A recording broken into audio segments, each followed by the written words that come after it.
Om Swastiastu, perkenalkan nama saya Kris Alexandro dari Universitas Pendidikan Ganesha, Prodi Teknologi Pendidikan. Di pertemuan kali ini, saya akan menjelaskan tentang algoritma perulangan for.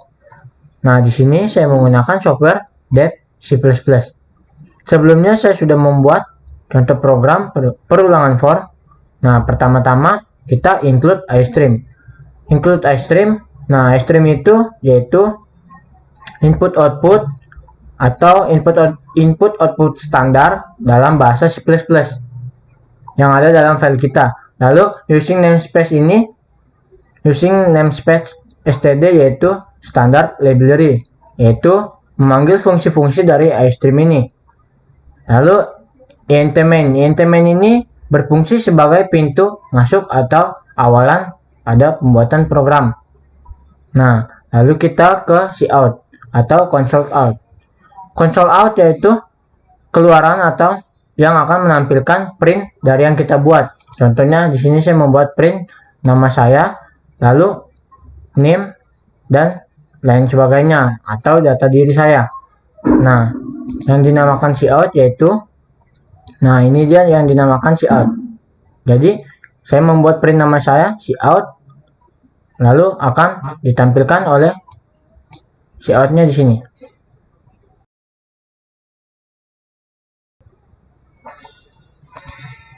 Nah, lalu pada pembuatan cout jangan lupa tanda kutipnya agar dapat dieksekusi.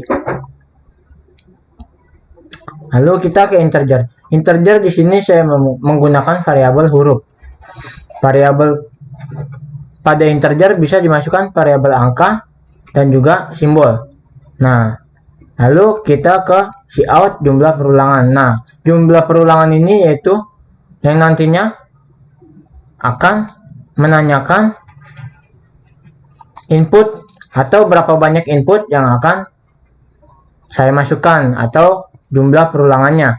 Contohnya di sini saya menginput 10 kali perulangan. Nah, lalu kita ke scene. Scene ini yaitu mengambil data dari jumlah perulangan ini. Nah, contohnya tadi jumlah perulangan saya contohkan 10.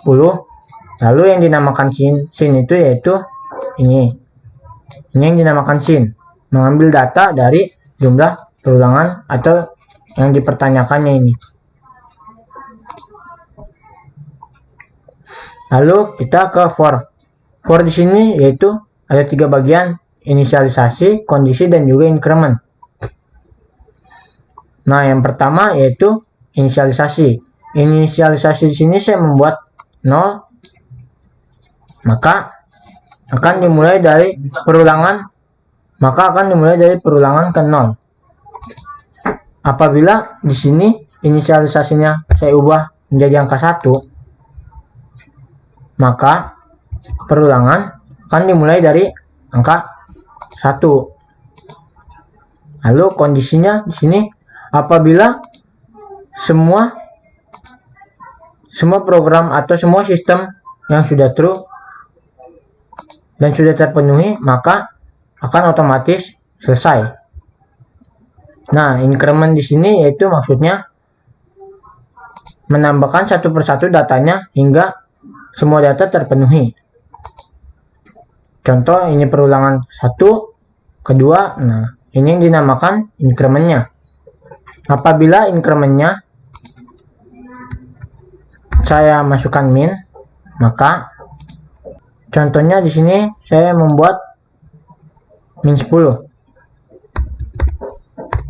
Nah, maka akan melakukan perulangan hingga ke min 10. Dari awalan 1 yang saya buat inisialisasinya hingga ke ini perulangan ke min 10. Lalu endline di sini yaitu untuk mengakhiri baris atau memulai baris baru. Sekian pembahasan perulangan for dari saya. Apabila ada kesalahan kata, saya mohon maaf. Saya akhiri. Om Santi Santi Santi Om.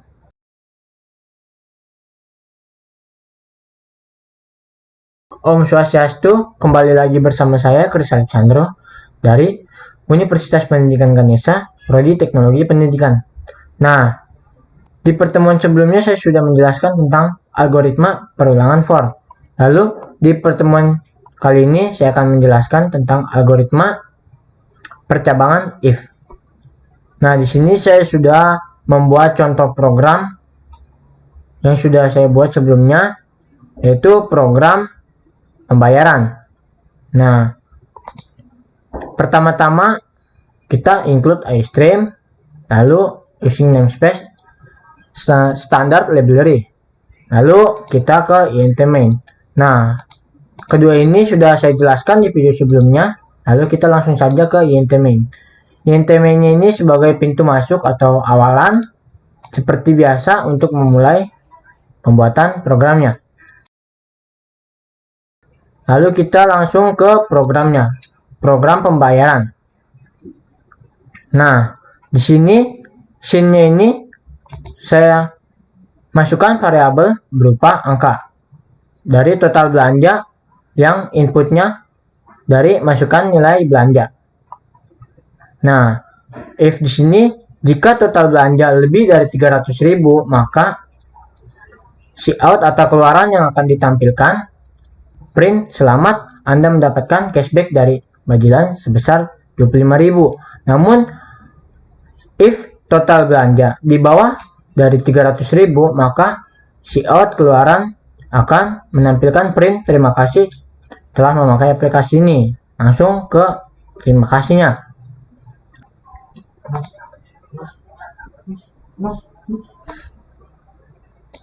Maka akan kita coba sekarang, yaitu misalnya yang pertama, total nilai belanjanya sebesar 200.000.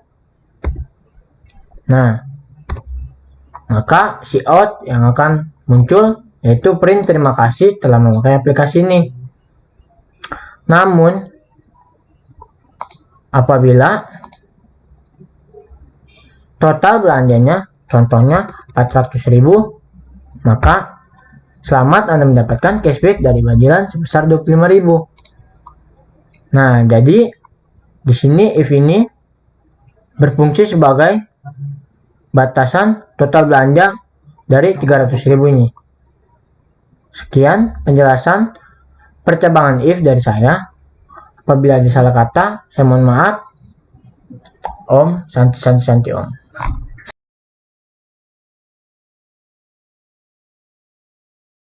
Om Swastiastu, kembali lagi bersama saya Chris Alexandro dari Universitas Pendidikan Ganesha, Prodi Teknologi Pendidikan. Nah, di video sebelumnya saya sudah menjelaskan tentang algoritma perulangan for dan juga algoritma percabangan if. Nah, lalu di pertemuan kali ini saya akan menjelaskan tentang array berdimensi 2. Nah, di sini saya menggunakan software Dev C++. Lalu kita mulai saja ke pembahasannya. Nah, di sini sebelumnya saya sudah membuat contoh program array berdimensi 2, yaitu program penginputan data nilai mahasiswa.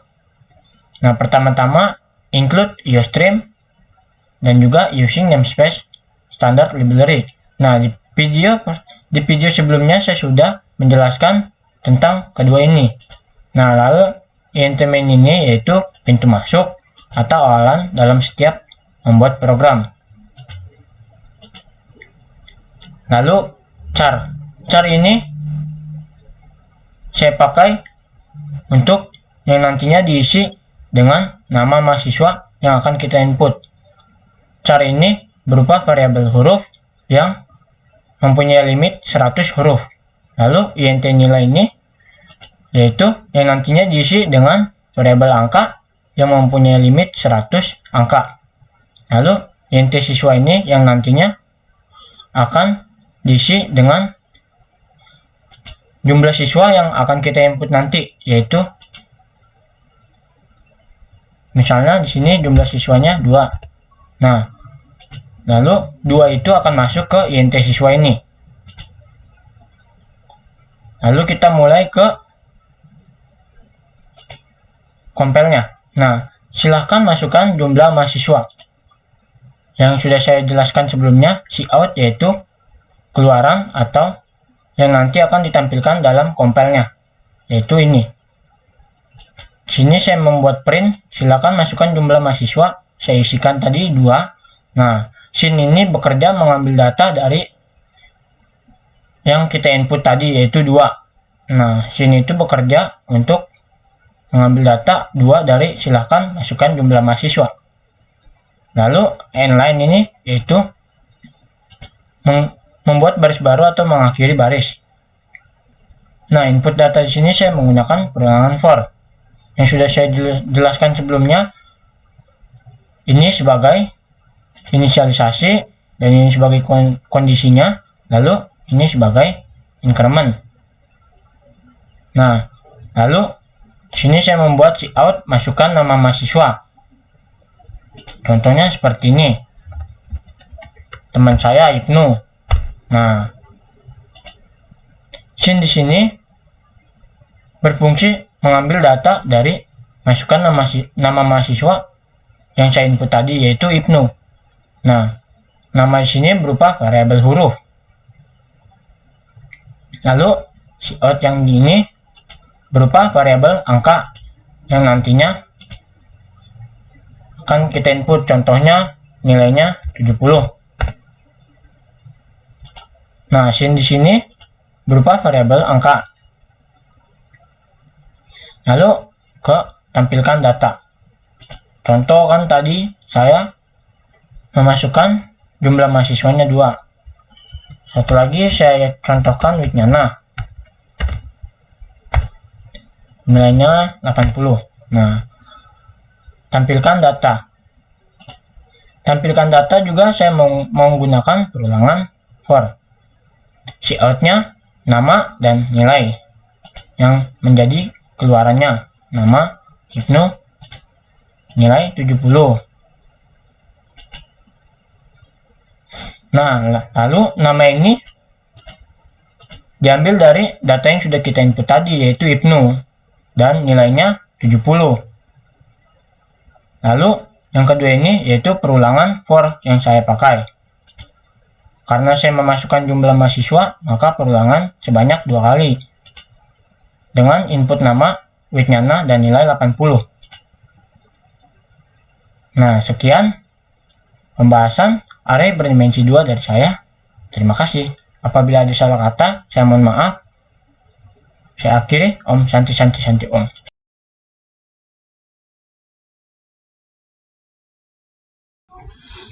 Om Swastiastu. Kembali lagi bersama saya, Kris Alexandro, dari Universitas Pendidikan Ganesha, Prodi Teknologi Pendidikan. Nah, di penjelasan sebelumnya saya sudah menjelaskan algoritma perulangan for, algoritma percabangan if, dan juga algoritma array berdimensi 2. Namun, di penjelasan kali ini saya akan menjelaskan itu algoritma sistem operasi file. Di sini saya sudah membuat contoh program sistem operasi filenya. Pertama-tama kita include usestream, include conio.h, include fstream, lalu using namespace standard library. Nah, awalan kita membuat int main. Int main ini sebagai pintu masuk atau awalan dalam membuat programnya. Nah, cout ini pastinya kalian sudah tahu, yang nantinya akan memprint dari nama saya ini. Contohnya seperti ini. Kris Alexandro NIM 19, yang nantinya cout ini memprint data diri saya. Lalu kita ke offstream mylif. Offstream mylif ini berfungsi sebagai menulis filenya. Lalu myfile.open yaitu untuk membuka file. Namun jika sistem operasi txt ini tidak ada dalam sistem, maka file akan dibuatkan secara otomatis. Nah, cout operasi file Kris ini berfungsi sebagai nantinya di print pada cout ini, operasi file Kris. Lalu if myfile.file. untuk memeriksa suatu kesalahan pada operasi filenya. Lalu di sini my file, pembuatan sistem operasi berhasil apabila filenya sudah ditulis ke dalam sistem. Nah, jika file sudah berhasil, maka myfile.close ini akan mengeluarkan print cout teks setelah ditulis ke dalam file. Nah, namun else ini jika file yang kita buat tidak ada dalam sistem atau tidak ditemukan, maka cout akan memprint file tidak ditemukan. Sekian penjelasan sistem operasi file dari saya. Nah, file yang sudah dibuat tadi namanya sistem operasi txt. Nah, di sini sudah muncul file yang sudah dibuat tadi. Kita buka, pembuatan sistem operasi berhasil. Tadi isi dari cout my file ini. Apabila ada salah kata, saya mohon maaf. Sekian dari saya. Terima kasih.